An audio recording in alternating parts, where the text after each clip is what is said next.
In this lesson, we are going to fetch products from backend. What we're gonna do is to get access to the backend API in the home screen component and use Axios to fetch data from backend.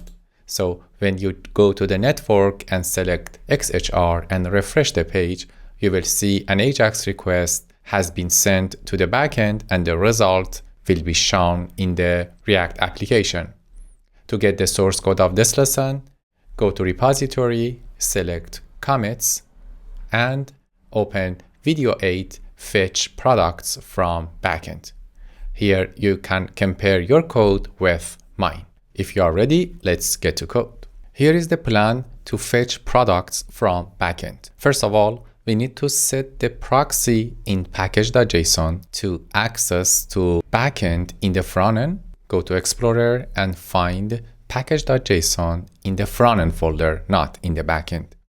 And right after the name, add proxy and set it to the backend address. It's http://localhost:5000.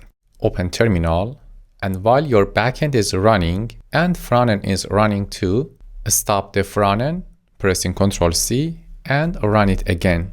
You will have website running again, but this time you can have access to the backend API. To fetch data from backend, we're gonna use Axios library. To get more info about this library, visit this link. And what we're gonna do is to import Axios and call get method to get /API/products from backend. Open a new terminal, go to the frontend folder and install Axios.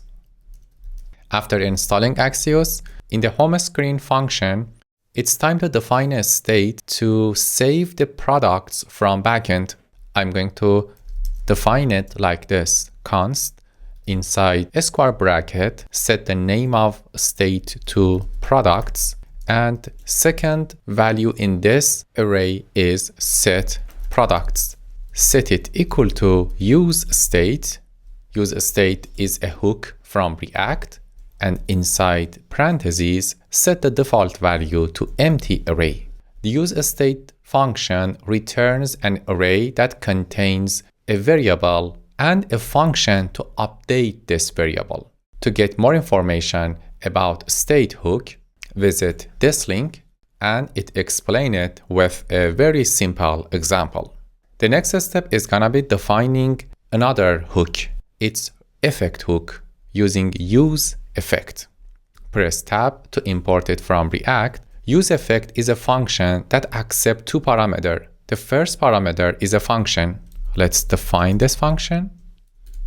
And second parameter is an array. We set it as an empty array because we're gonna run the function inside use effect only one time after rendering this component. What I'm gonna do here is to call an API and get products from backend. Let's define a function named fetchData. FetchData is an async function. Let's define it as an async function that accepts no parameter, and inside the body of this function, we're gonna send an AJAX request.